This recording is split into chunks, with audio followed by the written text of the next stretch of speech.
देश में 5G युग की शुरुआत हो गई है।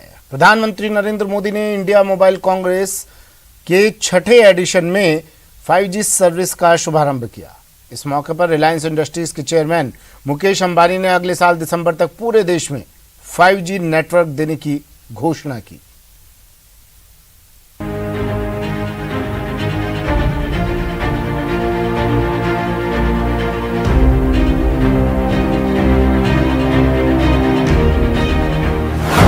डिजिटल साथ और सबका डिजिटल विकास।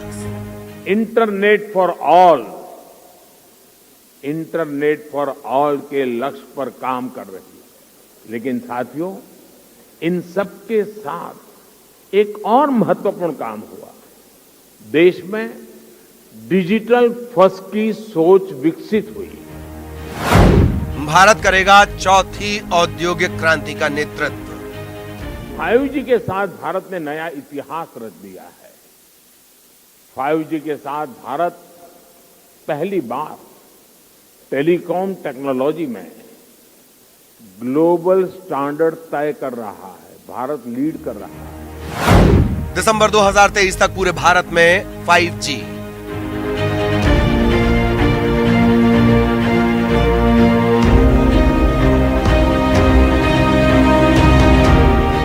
इस मौके पर रिलायंस इंडस्ट्रीज के चेयरमैन मुकेश अंबानी ने जियो के 5G का रोल आउट सबके सामने रखा और कहा कि देश ने भले ही थोड़ी देर से शुरुआत की हो, लेकिन हम दुनिया की तुलना में उच्च गुणवत्ता वाली और अधिक किफायती 5G सेवाओं को शुरू करेंगे। A new era, and I am really grateful to the Prime Minister for inspiring all of us and giving us this digital vision. 1 अक्टूबर भारत की संचार क्रांति के नए अध्याय के रूप में जुड़ गया। इंडियन मोबाइल कांग्रेस में प्रधानमंत्री नरेंद्र मोदी ने 5G सर्विसेज लॉन्च की। 5G के आने से इंटरनेट स्पीड 4G की तुलना में करीब 10 गुना बढ़ जाएगी। इस मौके पर प्रकाश अंबानी भी मौजूद रहे।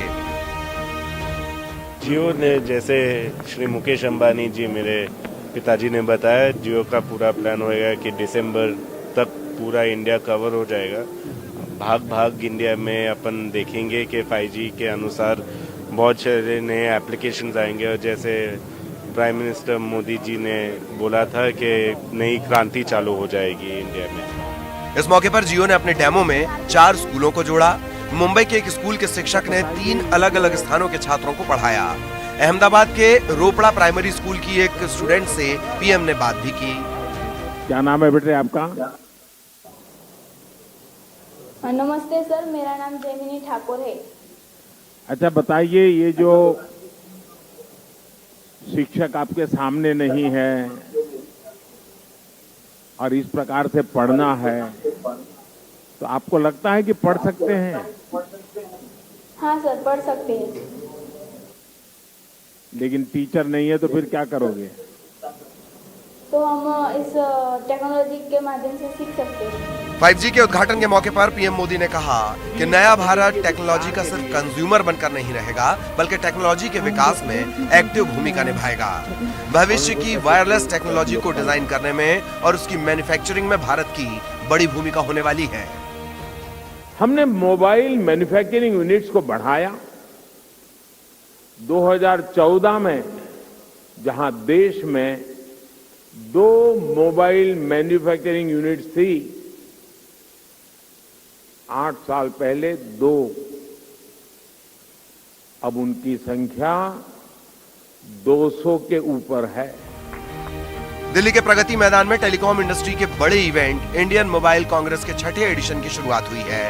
ये इवेंट 4 दिन तक चलेगा। इसमें एक प्रदर्शनी भी लगाई गई है। पीएम मोदी ने इस प्रदर्शनी का निरीक्षण किया और रिमोटली कंट्रोल तकनीक की मदद से भारत में बैठकर स्वीडन में गाड़ी चलाई। Bureau report, news 18 network.